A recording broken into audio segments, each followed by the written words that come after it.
i no sé si ho escoltarà això. Però bueno, si ho escoltes, que sàpigues que et dona fatal la teua feina. Ets una cerda, ja t'ho he dit.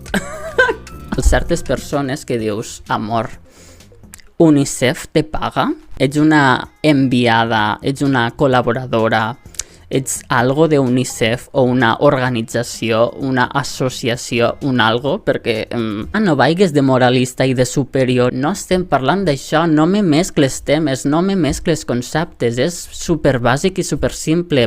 Vull dir, podeu expressar la vostra opinió que a les esquenes vau dir i fer-ho ara a la cara, perquè al final hem donat la cara jo i una altra xica. Hem servit conyo, encara que la xica també serveix esquena perquè és una altra falsa, però bueno. Que suporten, la gent és rància, la gent és guarra, s'han de dir les coses a la cara. Punto final.